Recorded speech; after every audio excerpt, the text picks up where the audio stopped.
మహిళల కోసం central bank of India ఇప్పుడు మీకు అందిస్తోంది గృహ రుణం. అతి తక్కువ వడ్డీ రేట్లకే ప్రత్యేక సెంటు గృహలక్ష్మి. పూర్తి వివరాలకు వెంటనే సంప్రదించండి 18003030. అందరికీ నమస్కారం అండి.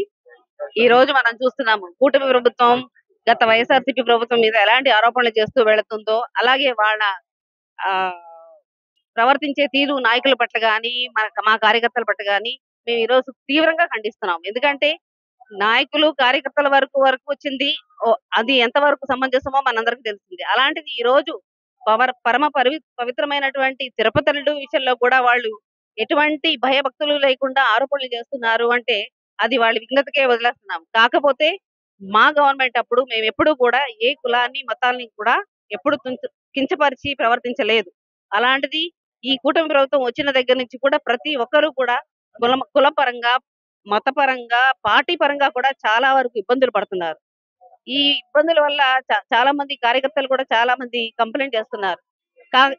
ఈ రోజు మేము వెంకటేశ్వర స్వామి టెంపుల్ కి రావాల్సిన కారణం ఏంటంటే, ఈ ప్రభుత్వం వెనక ముందు ఆలోచించకుండా ఎవరినైనా సరే ఆలోచించకుండా ఆరోపణలు చేస్తున్నారు. ఆ ఆరోపణలు కరెక్ట్ కాదు అని మేము నిరూపించడం కోసం ఈ రోజు వెంకటేశ్వర స్వామి గారిని దర్శించుకుని మా పార్టీ లీడర్ అయినటువంటి శ్రీ వైఎస్ జగన్మోహన్ రెడ్డి గారు చాలా పవిత్రంగా బయటికి రావాలని వీళ్ళ ఆరోపణల నుంచి మేము వేడుకోవడం జరిగింది. అలాగే ఖచ్చితంగా ఆయన బయటికి వస్తారు. ఈ ప్రక్రియలో వాళ్ళు ఎటువంటి ఆరోపణలు చేస్తున్నారు, వాళ్ళ ప్రభుత్వం వచ్చిన తర్వాత జరిగినటువంటి విషయాలన్నీ కూడా మా జగన్మోహన్ రెడ్డి గారి మీద వాళ్ళు రుద్దుదామని చూస్తున్నది అది ఎంతవరకు కరెక్ట్?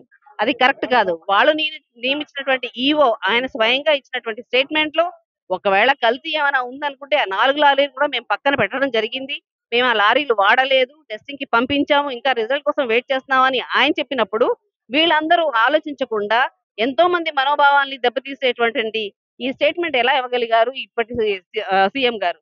కాబట్టి ఆలోచించి ఆయన ఎటువంటి అడుగు వేసినా కూడా ఎవరితో మాట్లాడుతున్నారు, ఎలా మాట్లాడుతున్నారు, ఎవరి గురించి మాట్లాడుతున్నారు అనేది కూడా ఒకసారి గుర్తు పెట్టుకోవాలని, అలాగే భక్తుల మనోభావాల్ని దెబ్బతీయొద్దని ఆయన మనసారా కోరుకుంటూ, ఒకవేళ నిజంగా ఏదైనా వాళ్ళకి అనుమానం ఉంటే అది ఒక కమిటీ వేసి దాని మీద ఒక నివేదిక రప్పించుకుని అప్పుడు మాట్లాడాలి. కానీ డైరెక్ట్ గా ఒకేసారి కోట్లాది ప్రజలు ప్రపంచం అంతా కూడా ఎఫెక్ట్ అయ్యేలాగా, బాధపడేలాగా మాట్లాడడం అనేది సమంజసం కాదండి నా ఉద్దేశం.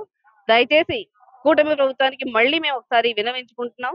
మీరు మాట్లాడినప్పుడు కొంచెం ఆలోచించి ఎవరు ఎలాంటి పాలన ఇచ్చారనేది ఒకసారి గుర్తు పెట్టుకుంటే చాలా మంచిది అనేది ప్రజలకు కూడా తెలుసు. ప్రజలు ఎక్కడ అడిగినా కూడా ఈ రోజు మేము చూస్తున్నాం, ప్రజలందరూ కూడా ఎంతో బాధలు పడుతున్నారు, ఇబ్బందులు పడుతున్నారు. మాకు ప్రామిస్ చేసినటువంటి స్కీమ్స్ మాకు ఇవ్వట్లేదు అంటున్నారు. ఎందుకు ఇవ్వట్లేదు? మీరు ఆ ప్రామిస్ చేసే వచ్చారు కదా, ప్రామిస్ చేసినప్పుడు ఎందుకు నిలబెట్టుకోవట్లేదు? మీ ప్రామిస్ మీరు నిలబెట్టుకోవట్లేదని మేము క్వశ్చన్ చేస్తున్నాం అని చెప్పేసి ఈ రోజు మా నాయకులైనటువంటి శ్రీ వైఎస్ జగన్మోహన్ రెడ్డి గారిని అనవసరమైన ఎలిగేషన్స్ వేసి మా నోరు నొక్కించాలనుకుంటే మాత్రం అది చెల్లదు. అది మీరు గుర్తుపెట్టుకోవాలని మీకు మీడియా పరంగా నేను విన్నవించుకుంటున్నాను. పవన్ కళ్యాణ్ గారి గురించి నేనేం మాట్లాడదలుచుకోలేదు. ఎందుకంటే ఇప్పుడు దీక్ష చేసినంత మాత్రాన మనకి రిజల్ట్ వస్తుంది అనేది కాదండి. దీక్ష అది ఆయన సొంతంగా ఆయన పర్సనల్ విషయం అది.